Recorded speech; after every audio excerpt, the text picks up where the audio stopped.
तो nor gate जो है हमारे पास तीन जो है वो बेसिक गेट्स होते हैं, एंड, और नॉट, और दो हमें डिराइव गेट्स दिए गए हैं। तो नॉर गेट जो है वो डिराइव गेट है, ये दो बेसिक गेट्स को मिलाकर बनता है, और गेट और नॉर गेट को।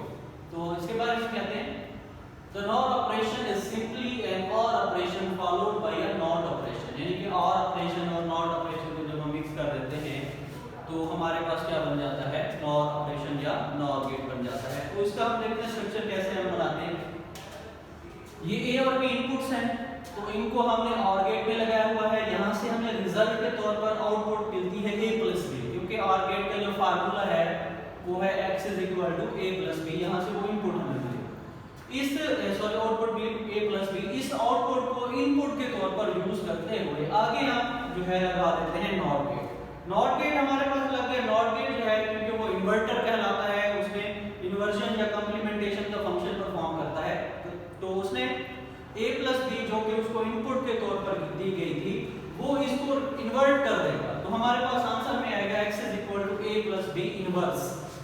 तो इसका जो सैंपल है हमारे पास नॉर गेट का वो वैसा ही है जैसा और गेट का, बस फर्क ये है कि हमने यहाँ पर डॉट लगा देना है, क्योंकि ये डॉट जो है यहाँ पर हमने नॉट गेट के लिए यूज किया था। यही डॉट सिर्फ यहाँ पर और गेट के साथ लगा देंगे तो ये हमारे पास नॉर गेट का सैंपल बन जाएगा। और टेबल जो है हमारे पास इसके उलट जो है हमारे पास बन जाएगी। वहाँ जो इनपुट्स हमारे पास मैक्सिमम होते थे, यहाँ मिनिमम, जो यहाँ मैक्सिमम है वो वहाँ पर मिनिमम होगी।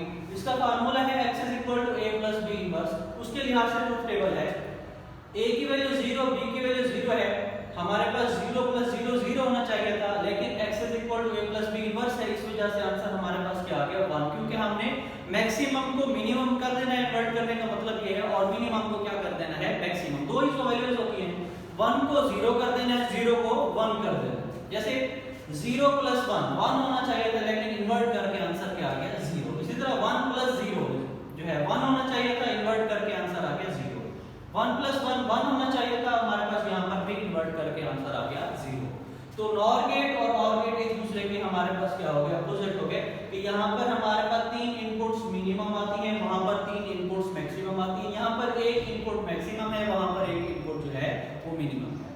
तो हमारा ये लेक्चर खत्म हुआ। इंशाल्लाह अगले लेक्चर में यूज ऑफ लॉजिक गेट्स